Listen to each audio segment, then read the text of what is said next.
So, paradigms. Um, Paradigms. I'm going to use the word paradigm to describe your belief system. It's like a habit of, it's your habits, it's your behaviors, it's the whole belief system around a certain topic, right? I use the word paradigm because that's what my mentor Bob Proctor uses, and so it's just a word that I got used to, and it sort of encompasses more than just a belief system. So a paradigm is, let's see, let's say, well, we're talking about money, so let's talk about money paradigm. So a paradigm is, in terms of money, it's everything that you believe is true for money. So it creates the boundaries for which the topic of money can manifest for you. So it might be something like, I'll tell you what it was for me. I was thinking, shall I describe what it's like now? Actually, I'll do a compare and contrast. So what it used to be for me, was that I can't get it. Okay, I had a belief, a conviction that I could not get it. Now, I knew in my conscious mind, if other people are earning money, so can I. But my subconscious mind wasn't on board with that. So everybody else can make money, but not me. That was my sincere belief.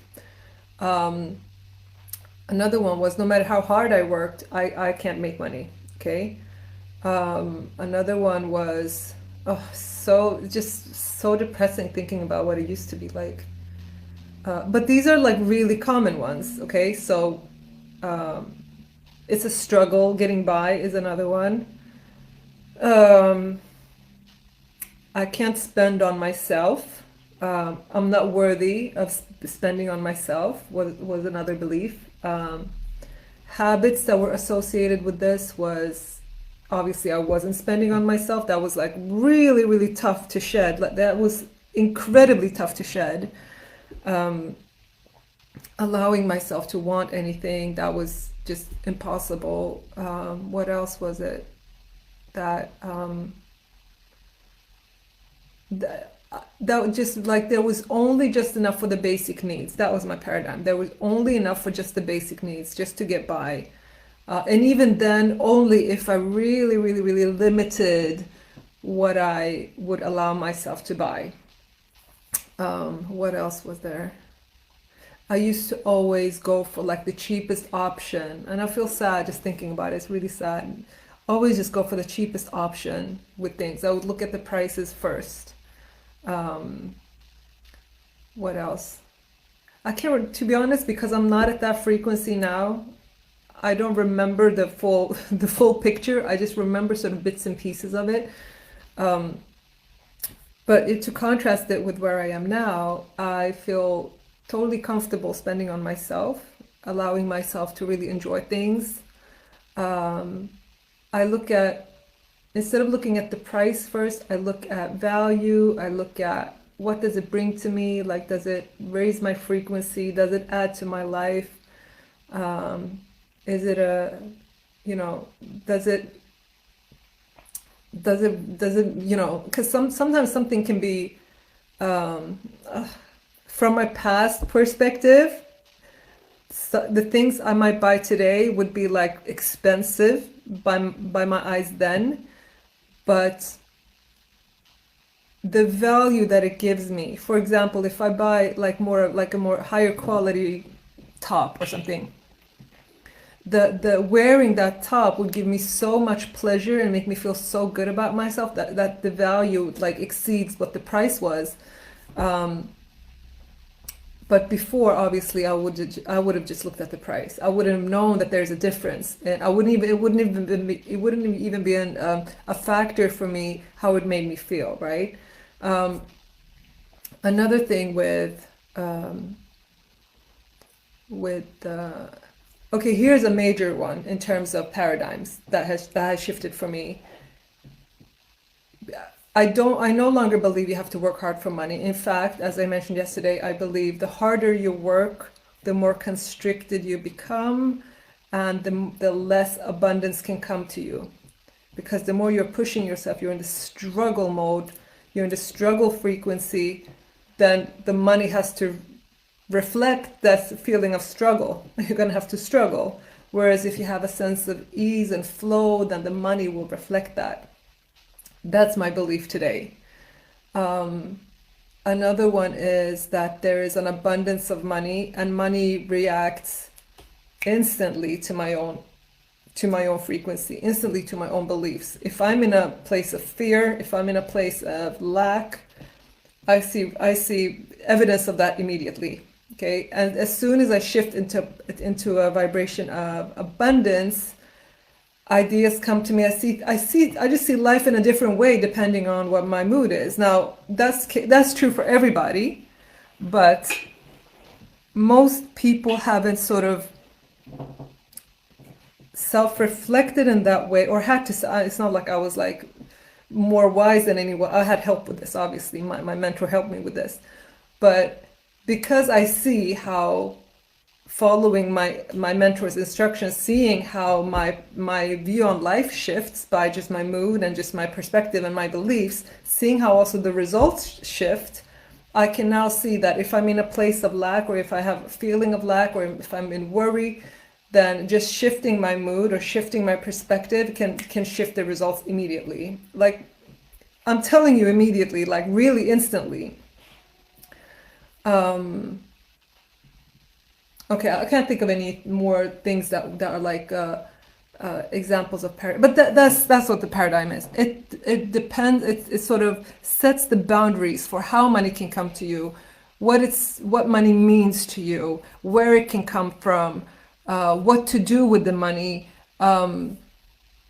So a lot of people have issues with money in terms of like worthiness. Am I worthy of it? How much do I need to sacrifice of myself in order to have it? And how much am I allowed to have? A lot of people wouldn't even another thing is that a lot of people feel like money is bad for some reason, or that it's selfish, or like they have these like illogical things that I used to also truly believe in. But when you really look at it, it's illogical. It's you know how people say money doesn't buy happiness, whereas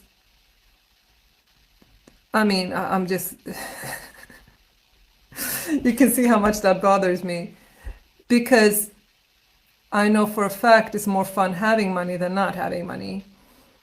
I know from personal experience, you'll be happier with money than with no money. So saying that money doesn't buy happiness, sure, it doesn't, you know, just having money in itself isn't going to make you happy necessarily, but not having money will make you very unhappy, and you need money to get by, right? Not only that, I do believe that in order to live a truly fulfilling life, you need money, and you need it in abundance. One thing that people get wrong about money is that we think that there's and this is something I used to believe myself, okay? We see money as if it's like a finite resource. So if one person has money, that means another one is without. Okay, so if there are a lot of rich people, that means we have so many poor people that go without because the rich people have all the money. Now, the fallacy here is that money is currency. It's like a current, it's like water. Okay, we're coming back to the wave analogy. Money is like water. There's a finite amount of water in the world, but it circulates. Okay, I don't have less water because you drink a lot. Okay, water circulates and money circulates. And I want to get into a universal law here, because hoarding money is what people think that rich people do. And it's the opposite.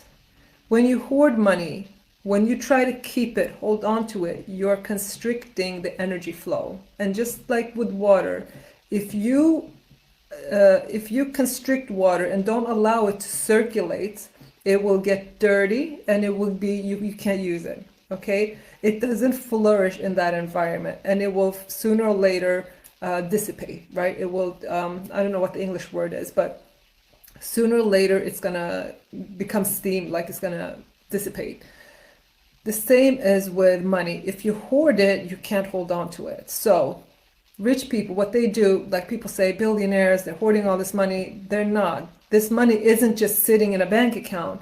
The money is invested somewhere. It's creating value somewhere. It's either tied up in a company that's using it for their operations. It's tied up in what it could. I'm not a billionaire, so obviously I don't know, but it's tied up in things. It's invested in things. It's circulating. It's in things that are creating more of a return on investment, right? They're not just hoarding it in a bank account. They're not just hiding it away, preventing other people from using it. So the more it circulates, the more people can have value from the same money. For example, if there's say $1,000, okay, and we're 5 people, with the same $1,000, 5 people can have 5 exchanges. I can buy a service from the person next to me, and that person can buy a service from the one next to them, and so on and so on. So everybody will have benefited from that 1,000 and received something and exchanged something, right, with the same 1,000. Now that can happen once a day. That 1,000 can circulate, or it can do it 5 times a day, or it can do 10,000 times a day. The same $1,000 can create infinite value, infinite times. It's not just one person hoarding it, okay? So one of these paradigms that is illogical, but the thing is, the subconscious mind doesn't care if it's illogical. We're going to believe things because we believe them, right? We're not going to question it, because remember, the subconscious mind is not logical. It doesn't have critical thinking. The logical mind does. That's why I'm now talking to your logical mind. It doesn't make sense to say that if someone has money, they're preventing me from having it. No, it circulates. Okay? So if it's not coming to you, it's not because someone else has it. It's because there's something in your belief system, that is keeping it outside. That is, to me, what's the sad part is, and that's why I find that this is so important, so key. When our belief system doesn't allow us to think that money can come easily, that we're worthy of just getting by without any effort, that we don't have to struggle to get by, we don't have to struggle to earn a living. You know, nothing in nature is struggling to earn a living. We're not really supposed to be living like this. It's just we've created so much stress for ourselves and so much limitations for ourselves that we are unnaturally struggling in nature that doesn't require struggle. Where do I want to get? Okay, I think I explained the paradigms, but the paradigms create different habits. So for me, it was like, there were certain things I would just never allow myself to do, because it was just, I had these beliefs about money, and so there's things I just never allowed myself to do. There was things I never allowed myself to buy. Anything that was like just for my pleasure or my enjoyment, it was just, I just wouldn't do it, right? Now, I wrote down some examples, but I haven't been reading them. But like some common money paradigms and money beliefs are that money is scarce, and we have to work hard for money, and that money is bad. Those are common ones. But you might just as well think the opposite. But in order to think the opposite, we have to retrain our subconscious mind through positive emotional impact and repetition. And if sometimes getting to that positive emotional impact can be a bit of a struggle, but it's always a comfort to know that as long as you repeat something, it will become true. And it will become true in the sense that, say, I have a method where I can change a belief pretty fast, and within days I go from like not believing something. Let's say I see I have something that needs to shift. I see, okay, I'm struggling to have this resolved. I didn't think I had issues with this belief, but I clearly do because I'm seeing a pattern here. So in order to shift that, I can go from wanting to install a new belief. Let's say I want to believe that money comes easy. Okay, I want to believe that money comes easy. Because there was a time when I didn't believe that. So what I do is I start saying it. When I start saying it, I don't believe it. But I keep saying it regardless. I just keep saying it until I believe it. And you know you believe it when you see evidence. So if you're not seeing the evidence, then you know you have a subconscious belief that is preventing it. We can have these subconscious blocks, so to speak. We have them with money, we have them with relationships, we have them with so many, with just about everything in life, really. But if you see that you have a pattern with income, with work, with relationships, that's a subconscious programming. And it can be changed.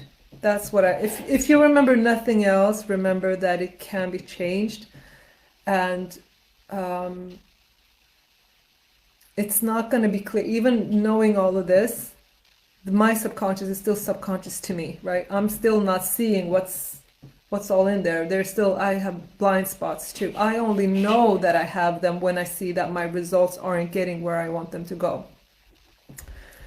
So that's what the paradigm is. And those are the money blocks that we have. So if your belief system is saying money is hard to get, guess what? No matter what you do, money will be hard to get. When you change that belief system and you repeat that money comes easy, money will come easy. The thing here though, and here's something that is really key, you have to keep repeating it. You have to keep repeating it. That's why for me, the only thing that could shift this for me was having a mentor. Because there's only so much you can repeat. Because if it's not a habit, habits are also our paradigm. So if it's not already a habit, you're only going to do it for as long as you're motivated, and then you stop doing it. So when I had a mentor, if I hadn't had a mentor, I would not have done any of this. Because I had a mentor, I had the positive reinforcement. I was forced to sort of repeat I was in an environment where it was just natural to just stay on course, right? When we're not in an environment that keeps us on course, we tend to sooner or later, usually sooner, we tend to drop them. Keep that in mind. Just be aware that you may want to instill a new belief, but you're still in an environment where nobody in your environment thinks money comes easy. In fact, a lot of people in your environment think that rich people must be bad, or rich people must be greedy, or they must be doing something unethical or whatever. Whereas in reality, money, the law of compensation, which is a universal law, states that in order for me to get something, if I want more money in my life, I have to give more value than I'm receiving back. When you have a sincere intention to give, you will always receive back. When you have an intention to take, it will be taken from you. So in order to so if you want more money to come to you, you have to first give. And that's why also we come back to the analogy of the waves, because in order for money to come in waves, what happens before the big wave?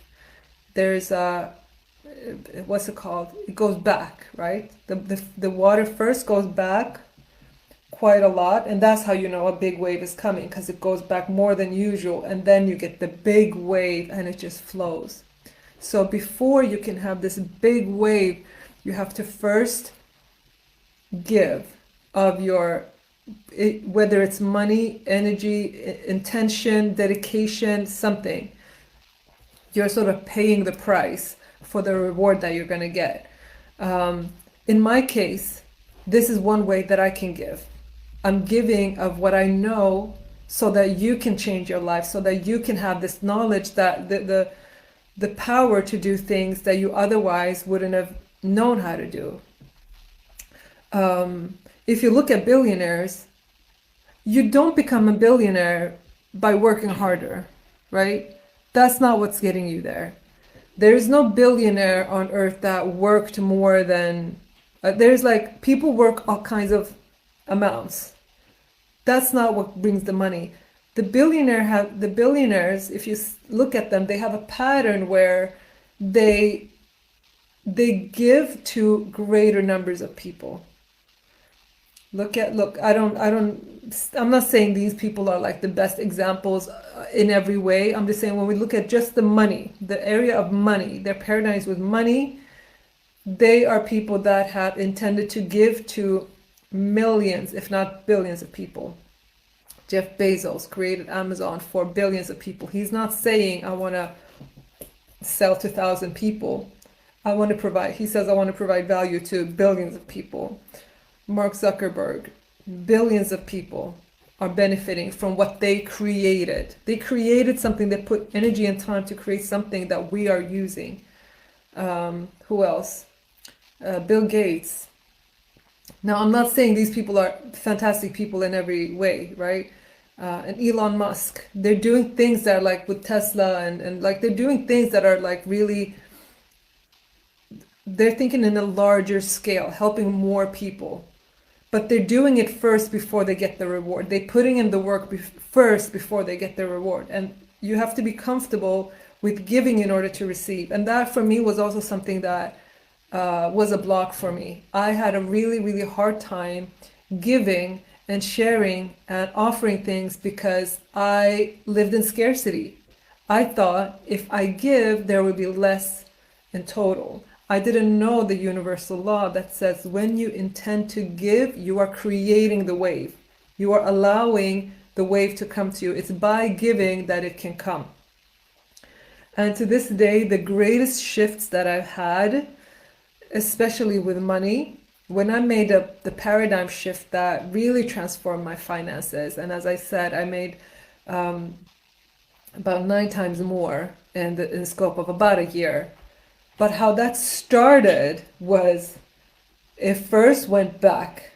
I first had to make a sacrifice. I had to first be willing to give.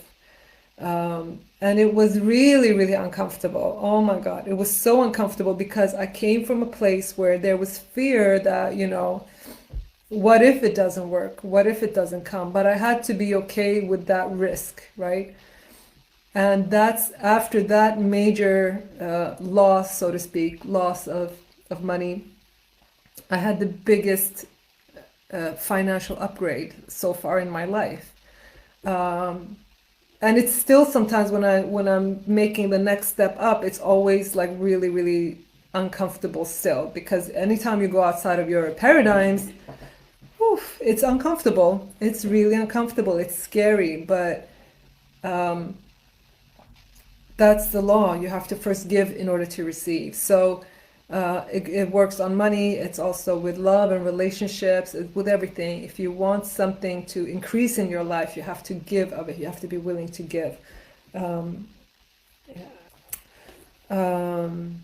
If you go into something with an intention to take, not only will you not gain anything, but you will lose likely also what you want. Like it will be taken from you, because life reflects you. Life reflects what your intentions are.